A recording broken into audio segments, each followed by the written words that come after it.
This example is going to make you fall in love with the Quran. At the beginning of Surah Al-Baqarah, Allah subhanahu wa ta'ala describes the believers and two sets of disbelievers. The open rejectors, the kuffar, and the undercover rejectors, the hypocrites. When mentioning the punishment for each of them, the word he uses changes. Subtly, deliberately, outwardly, you'd think there's no difference in meaning. But often, many aspiring kuffar mix them up.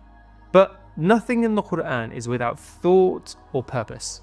And once you understand this, you'll never forget which is which. Let me read the verses to you and see if you can notice the difference.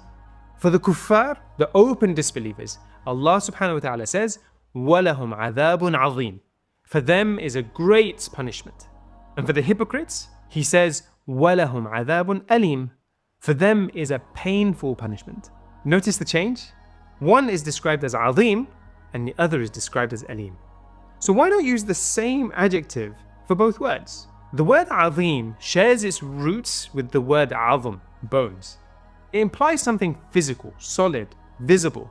So adhabun azim, a great punishment, is one that's outward, corporeal, felt on the body, just like the bones are physical in nature. But the word alim, pain, is a word used to describe pain inside you, one that can't be seen.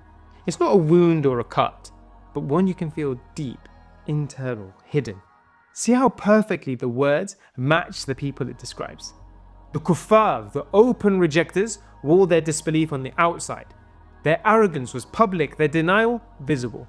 So their punishment is azim, external, visible, and physical. But the munafiqeen, the hypocrites, hid their disbelief in their faith. Their betrayal was inward, buried beneath words of belief. So their punishment, alim, was internal, aching, unseen. That's the miracle of the Quran. Allah subhanahu wa ta'ala doesn't just describe their actions, He mirrors them, even in the choice of a single word. Azim for the kuffar, the open sinners, and alim for the hypocrites, the hidden sinners. Visible crime, visible punishment. Hidden crime, hidden punishment. And the lesson? Nothing is hidden from Allah subhanahu wa ta'ala. The disbelievers were brazen in their rejection, so Allah subhanahu wa ta'ala exposes them openly. And the hypocrites thought their deceit was concealed. But Allah subhanahu wa ta'ala unveils even what lies buried within, hiding the meaning within the word. So don't think Allah subhanahu wa ta'ala is unaware of what we do. His plan is precise and deliberate, and often hidden in plain sight.